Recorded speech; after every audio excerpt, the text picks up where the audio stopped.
T'as mis un pointeur? Non, c'est Le pointeur, ça marche? Bon. On est bon? Ça marche. Bonjour, je m'appelle Jonathan Gaffio et je vais vous parler du cloud. Et moi, c'est Lenormand Julien et je vais vous parler de comment c'est un gaspillage. Oh, mais tout de suite, quoi. On va encore avoir ce débat. Alors, avant de commencer, est-ce qu'on peut au moins poser les bases? Qu'est-ce que c'est ta définition du cloud? On parle là-dessus. Ouais. Alors, le cloud, c'est des serveurs qui sont pas sur mon réseau. Ok. Je me connecte à distance, je sais pas comment, et en fait, c'est pas mon problème. Ils peuvent appartenir à ma boîte, mais être ailleurs, sur un autre site. Ils peuvent appartenir à ma boîte, mais je les ai donnés en gestion à un spécialiste. C'est la colocation. Ils peuvent être loués chez un fournisseur. Donc là, c'est là qu'on rentre chez AWS, OVH et tout ça. Et qu'on rentre dans ce qu'on appelle cloud d'habitude. Ça peut être un service où je fais tourner des applications que je loue. Et ça peut être des logiciels qui tournent pour moi. Et moi, je vois comme ça comme un site web. Derrière, ça fait appel à tout ce que ça veut, des serveurs, des bases de données. Mais moi, ce que je vois, c'est un site web. Voilà. Mais le cloud, c'est un truc hyper récent. C'est tout nouveau, ça. On en entend à peine parler. Bah en fait non, l'informatique elle a plutôt commencé par le cloud. Ah ouais? Bah oui, parce que quand on a commencé l'informatique, on a commencé avec les fameux mainframes d'IBM, des trucs comme ça là, dans les années 60, ça remplissait un gymnase, un immeuble, et on se connectait dessus avec des petits terminaux avec du verre sur fond noir, on le voit encore dans les films. Mais comme le Minitel? Et ouais, le Minitel, ancêtre du cloud à la française, qui peut être malheureusement. Et derrière par contre, on a eu le microprocesseur, qui nous a amené l'ordinateur sur les genoux, ce qui n'était pas possible au début. Et les téléphones? Et les téléphones. Et eux, au début, qui n'avaient vraiment pas de puissance et vraiment pas de batterie, on a renvoyé toute la partie calcul, traitement, dans Internet, dans le cloud. Et c'est là que le cloud explose, en fait. Ah, c'est vrai, ton téléphone, tu es obligé de le connecter à Internet pour qu'il fasse quelque chose maintenant. Exactement. Bon. Ok, on commence à parler du cloud, mais moi, le cloud, je connais pas trop, j'ai un peu peur, quoi. Bah... Un de mes risques, en fait, c'est la disponibilité. Est-ce que je peux vraiment faire confiance que je puisse accéder au cloud? Bah, c'est sûr que si tu as une coupure d'Internet, c'est fichu. En même temps, si tu as une coupure d'Internet, en général, on ne peut pas travailler, quoi. Oui, c'est vrai, si tu n'as pas Internet, en fait... Bon. Et ensuite, le réseau Internet, aujourd'hui, il y a quand même une disponibilité de ouf, quoi. C'est quand la dernière grande coupure d'Internet?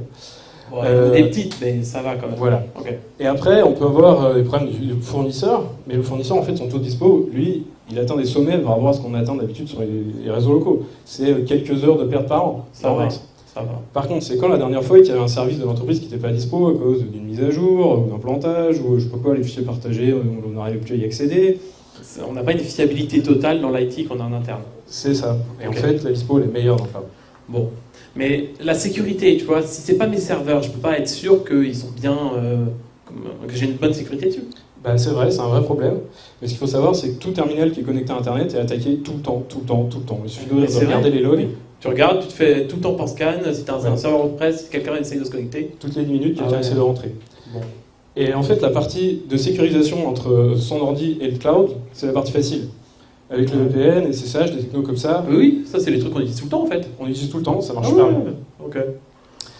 Et si on parle de sécurité, on peut peut-être un peu regarder le bilan actuel, avec ou sans cloud. Parce que, attends, moi ma boîte elle est super bien.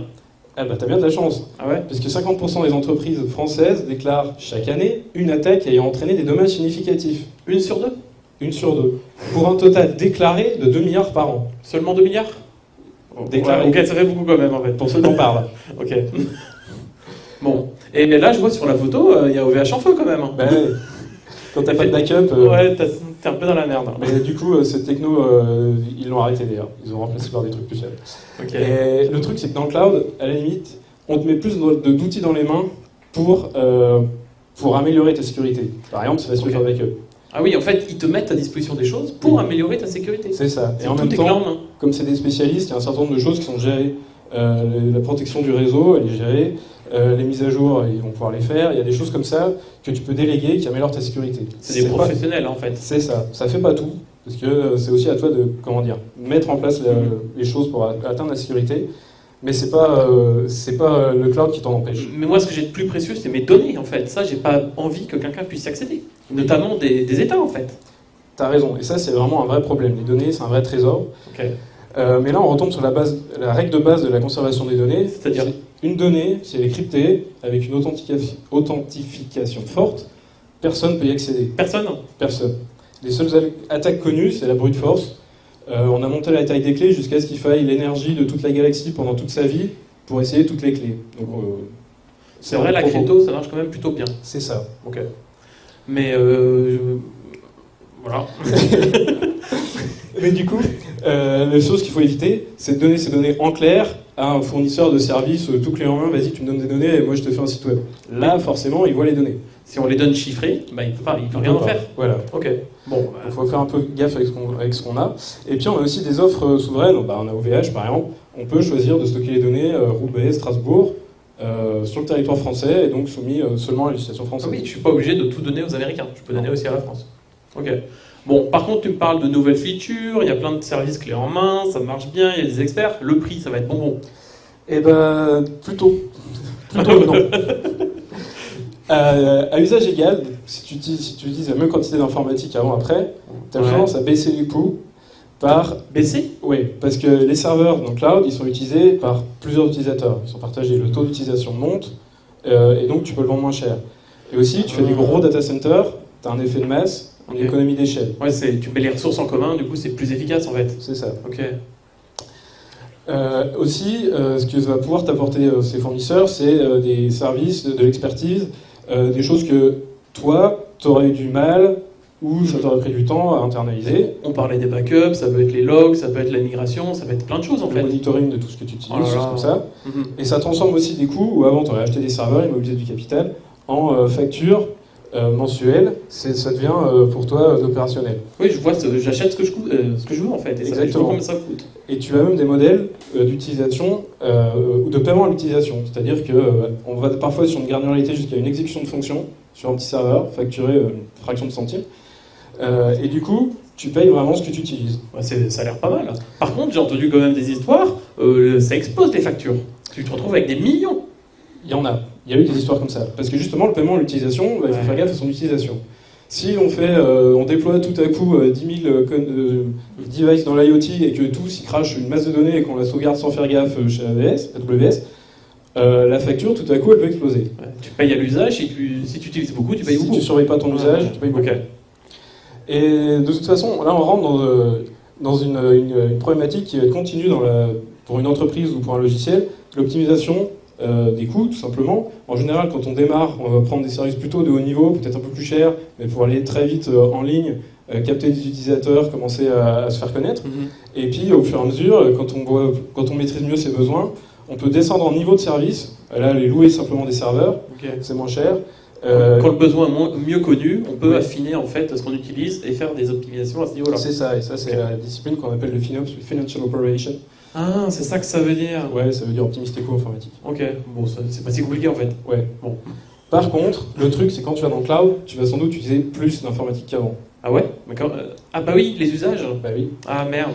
Et puisque tu vas utiliser plus d'ordi, tu vas payer plus. Ah oui, bon bah c'est pas magique quand même. Non, mais a priori, tu as aussi produit plus de trucs, tu as été plus productif. Et oui, en fait c'est aussi des meilleures fonctionnalités, une meilleure disponibilité, tout ça, je peux gagner de l'argent avec. Tu es censé t'y retrouver. Ah ouais.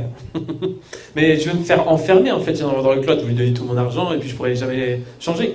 C'est un risque, surtout pour les services de haut niveau, clé en main, qui agrègent plein de services, de sous-services, de fonctionnalités. Et une fois que tu utilises tout ça et que tout ça est branché ensemble, ça peut devenir compliqué. Ouais, t'as un plat de spaghettis, t'as des spécificités de vendeurs. Oui. Ok. Bon, bah là, c'est pas ouf quoi. Mais en même temps, si ça t'intéresse de pas trop dépendre de ton fournisseur, le cloud te fournit plutôt des moyens de t'en sortir. Ouais, je vois les logos là. Ouais, parce qu'en fait, le cœur de l'offre entre les différents fournisseurs de services, ça a tendance à être le même. Par exemple, louer des serveurs Linux. Par exemple, faire tourner des logiciels dans des containers. Mais oui, en fait, ça c'est fait pour tourner chez n'importe qui. Ça peut être un vendeur, ça peut être un autre. En fait. Exactement. Donc, si tu as fait attention dans l'utilisation de ces services, c'est plutôt facile de migrer. Ok. Mais et les logiciels, en fait, c'est pareil. Bah, c'est le truc justement, c'est que quand on regarde les logiciels et quand on a construit quelque chose avec des logiciels, c'est là que c'est plus difficile d'en sortir. Personne ne challenge vraiment Windows et se demande si c'est vraiment Windows et ses outils réseau, Active Directory, machin, qui sont le plus adaptés pour son entreprise. C'est vrai, ils en parlaient dans la conf d'avant, personne ne remet en cause Windows. Personne. Alors que le cloud, du coup, on se pose toujours la question. Alors que le cloud, on est toujours en train de... Et puis bon, il y a quand même beaucoup d'organisations, d'entreprises, quand il y a quelque chose qui marche, quand il y a un environnement qui marche, quand les logiciels qu'on a développés marchent dans cet environnement, on touche plus trop. C'est vrai, on se réveille pas un matin, on se dit tiens, si je cassais tout mon IT, je remplace par autre chose. Ouais. Ok. Bon, allez, question bonus. Est-ce que vraiment c'est meilleur pour l'environnement le cloud? Allez, vas-y, régale-moi. Et ben, le truc, c'est qu'à usage égal, oui. Toujours pareil. Non, mais. Bah si, on a mis en commun des serveurs. Et on les a confiés à des professionnels. Bah oui, si tu mets en commun, meilleure efficacité. Et eux, drivés surtout par le besoin de faire des économies d'électricité, de refroidissement, machin. Ils sont malins. Voilà. En gros, ils ont fait passer leur data center de G à A. Ah, mais un peu comme les trucs d'isolation de maison. Ouais. En fait, ils ont grave augmenté, quoi. Voilà. Ah ouais. Donc maintenant, on perd grosso modo 10% d'électricité en plus pour faire tourner le data center, mais tout le reste, c'est vraiment pur calcul. Ok. Bon, ils sont efficaces. À la limite, quoi. Ils sont efficaces, quoi. Ils sont efficaces. Oh là là. Donc, pour une unité de calcul, c'est beaucoup plus économe dans le cloud que sur ton laptop. Ouais. Sauf que dans le cloud, tu as aussi beaucoup plus de serveurs. C'est un effet rebond de ouf. Ah oui, mais plus d'usage. Et voilà, plus d'usage, Voilà. plus d'électricité, plus d'impact. Donc encore une fois, ça augmente. Donc Oui, écologie, parce moyen, que quoi. quand on essaye de dire ah bah tiens, je vais essayer d'optimiser à l'usage constant pour je vais peut-être essayer d'optimiser mon code, des choses comme ça. Là, on a des impacts marginaux. Déjà, on va pas écrire tout le code du web en C++. Hein. Déjà, il faut le compiler, ça prend du temps, les développeurs ils s'y perdent. Mais en plus de ça, il y a déjà un driver, c'est les coûts. Toutes les entreprises ont cherché à faire baisser leurs coûts. S'il y a une partie de leur code qui prend du temps, qui mange plein de serveurs à l'exécution, on va avoir envie de l'exécuter, de l'optimiser. Si on a du code qui tourne en une fraction de seconde, une fois, bon, c'est pas grave si c'est dans un code qui n'est pas super optimisé. Voilà. Mais comme avant, quoi, en fait. Ouais. Mais du coup, est-ce qu'il y a vraiment des risques spécifiques sur le cloud? Ouais, ce qu'on a vu, c'est qu'il y a beaucoup de risques qui étaient là avant, qui ont changé, puis qui sont devenus très visibles. Quand on est sur son réseau local, on ne se préoccupe pas tellement de sa confidentialité des données, et en fait, beaucoup d'entreprises finissent par avoir des surprises. Oui, mais la performance, pareil. Voilà. On avait dit le chiffrement, tout ça, c'est des problématiques qu'on a déjà en fait dans l'entreprise. Voilà. Si on passe au cloud, c'est la même chose. Mais qui changent. Et justement, dans le cloud, on a besoin d'une expertise différente, d'une expertise particulière.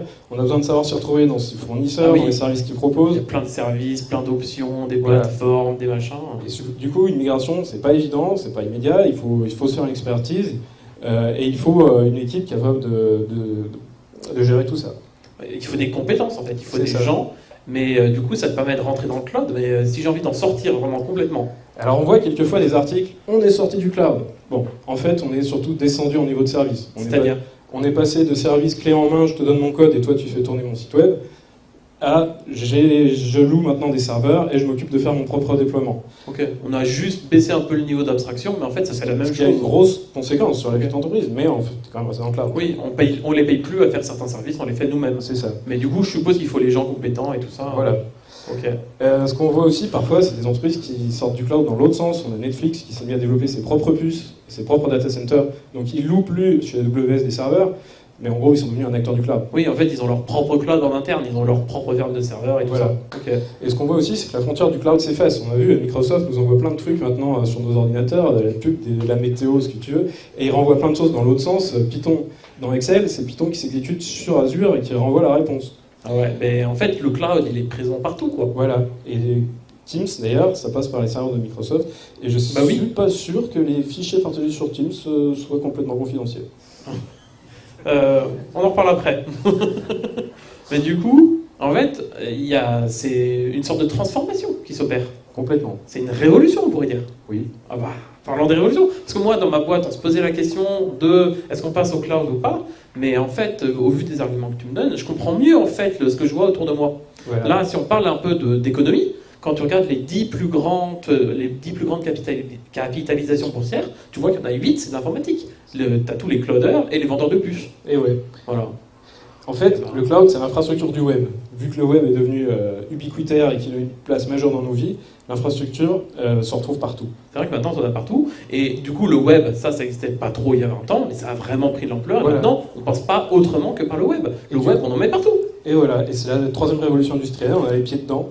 Et c'est ça qui tire la croissance mondiale aujourd'hui. C'est de rajouter des machines, parce que ça permet de faire des nouvelles choses. On parlait de massification des usages, on a plus de machines, on peut faire de nouvelles choses. Voilà. Mais ça, c'est parce qu'en fait, on a des machines à disposition hyper facilement. La marchandisation. Oui. Avant, une appro de serveur, ça prenait facile 6 mois. Il faut faire toute la paperasse, il faut que ça arrive, il faut le monter, machin. Et maintenant, on a un serveur chez OVH en 120 secondes. 120 secondes. Oui. Ah, c'est rapide. Et une base de données? Du même rôle. Ok, donc vraiment, en fait, je veux un truc, je clique et je fais une mini pause café et c'est prêt. C'est là qu'il y a le piège. Oui, donc en fait, ça change vraiment le paradigme de comment est-ce qu'on réfléchit par rapport aux ressources. Voilà. Et c'est là que tu peux avoir des ressources à l'état de l'art, c'est là que tu peux les rendre aussi, et c'est là que tu peux avoir accès à des ressources que tu n'aurais jamais achetées en propre. Bah oui, par exemple, si je veux entraîner une IA, j'ai besoin d'une ferme de calcul, je vais pas acheter une ferme de calcul, en fait, je peux la louer pour les 6 heures que ça va prendre. Oui, voilà. Surtout qu'il y a un an d'appro ces temps-ci. Mais du coup, si là je peux vraiment changer en fait la façon dont je travaille vis-à-vis de mes ressources, bah, ça peut transformer la façon dont mon entreprise fonctionne. C'est ça. Tout l'enjeu du cloud, c'est de changer la façon de travailler et de gagner en productivité. On voit ici Copilot qui écrit du code, arrivé ici, pouf, tout ça c'est Copilot qui a écrit. On estime que ça double la productivité d'un développeur pour 30 balles par mois. Juste avant, vous savez tous qu'un développeur ne coûte pas 30 balles par mois. Ouais. Et justement, il parlait de Copilot pour toute la suite Office. Donc, on va peut-être améliorer la productivité de mon personnel dans tous les métiers. Voilà. Mais ça me permet même, en fait, de changer les produits que je peux proposer. Oui. On parlait de massification des usages, de diversification. Je peux proposer des nouveaux produits qui s'appuient sur ces nouvelles capacités. Voilà. Et toi, tu peux transformer ta façon de travailler en allant sur des environnements complets dans le cloud grâce à Microsoft. En apportant des serveurs qui démultiplient, qui vont jouer le rôle de multiplicateur de force. Par exemple, des serveurs pour lancer les calculs, pour lancer des tests. La CI, voilà, qui nous font gagner du temps à nous. Et puis, même pas que les développeurs, mais je peux déployer des environnements de travail dans le cloud, simplement, ça c'est répliqué, il n'y a pas de problème d'approvisionnement. Donc ça me permet en fait, t'allais un peu vite là, tu peux revenir. Et du coup, en fait, ça me permet de déporter en fait toute cette compétence à d'autres personnes, des gens qui l'ont. Et en fait, ça me permet vraiment de transformer mon entreprise. En restant concentré sur ton cœur de métier, voilà. en perdant moins de temps dans l'IT. Mais et du coup, en fait, les entreprises changent en prenant le cloud, parce que le train, il est encore temps de le prendre. Il y a des opportunités aujourd'hui. Mais en fait, c'est toute la société qui se transforme. C'est ça qu'on voit avec le cloud, c'est que c'est pas un secteur si mature que ça. Régulièrement, il y a un changement technologique, changement de pratique qui offre plein d'opportunités. Ici, on a vu l'IA arriver, qui rebat toutes les cartes. Et c'est impossible de dire qui va en sortir vainqueur dans les années qui viennent. En tout cas, ce qui est sûr, c'est que ça offre plein d'opportunités pour des nouveaux marchés. Aujourd'hui, des nouveaux marchés, on en a vu plein. Le cloud, le e-shopping, il y a énormément de nouveaux usages qu'on n'avait pas avant et qui sont apparus grâce au cloud, en fait. Oui. Punaise. Et on ne peut plus s'en passer. Qui dit aujourd'hui, je ne vais plus faire de streaming? Personne. Et le truc, c'est que les usages ne font que croître. Le streaming, il arrive avec la 4K. Le nombre d'heures de streaming par jour et par personne, rien qu'en France. C'est 70% du trafic mondial, je crois, Netflix, c'est comme ça. Et du coup, tout ça, ça tire sur le cloud, qui continue de croître à 7-8% par an. Mais du coup, en fait, c'est une croissance, mais il y aura peut-être des limites à un moment quand même. Et oui, on commence déjà à les toucher. Les puces ne progressent plus aussi vite qu'avant. Les coûts ne baissent plus aussi vite qu'avant. D'ailleurs, que ce soit matériel ou logiciel, on est dans une phase où on a un peu plus de maturité, donc les prix en profitent pour monter. Bon. Mais du coup, en fait, vu qu'on augmente nos usages, en fait, c'est nous qui provoquons ce gaspillage. C'est ça. Donc le gaspillage, il vient de notre choix délibéré. On est dans une société de consommation, on consomme, voire on surconsomme de l'internet excessivement facilement, et ben tout ça, ça a un impact. Ok. Et du coup, en fait, c'est une question au niveau de la société. C'est ça. On est sur des questions de société, des choix collectifs, des questions qui appellent régulation et des choix politiques. Merci de votre attention.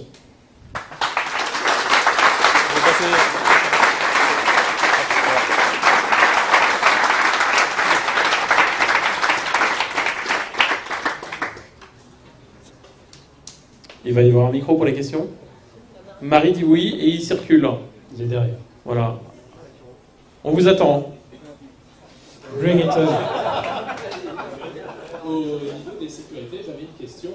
Vous parliez des données, etc. en tant qu'entreprise qui sont très importantes à protéger, mais par exemple, lorsqu'on utilise un service ou une location de ferme à carte graphique pour entraîner un modèle d'IA, par exemple, ou Copilot, qu'est-ce qui nous assure que nos données sont protégées et pas récupérées par Microsoft ou autres, justement, et réutilisées derrière? C'est ce qu'on disait, c'est un vrai problème. Si tu donnes tes données en clair à une entreprise, tout ce qui te protège, c'est un contrat. Après, tu peux faire plus ou moins confiance à certaines entreprises.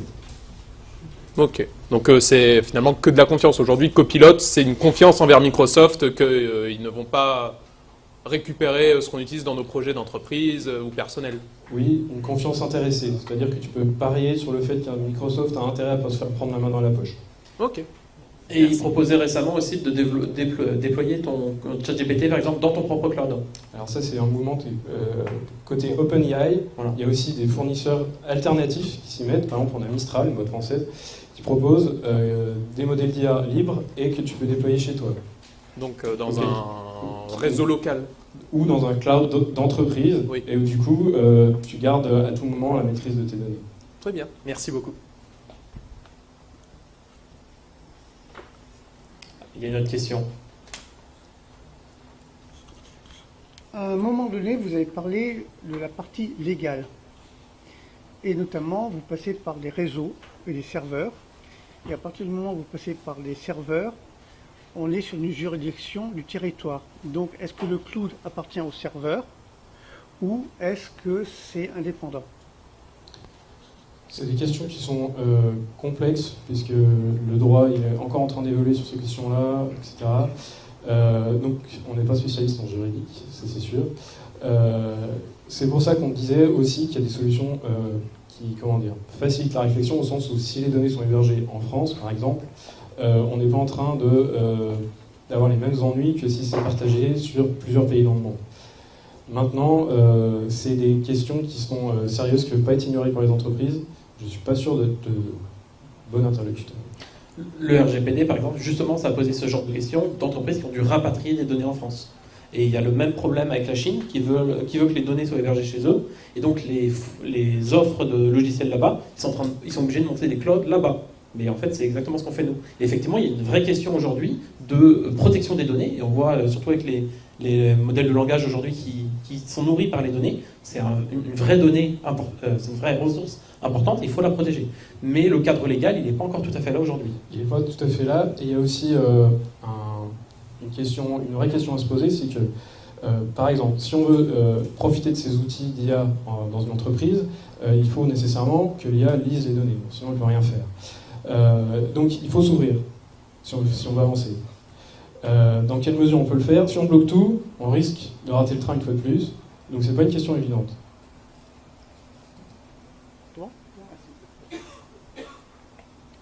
Question.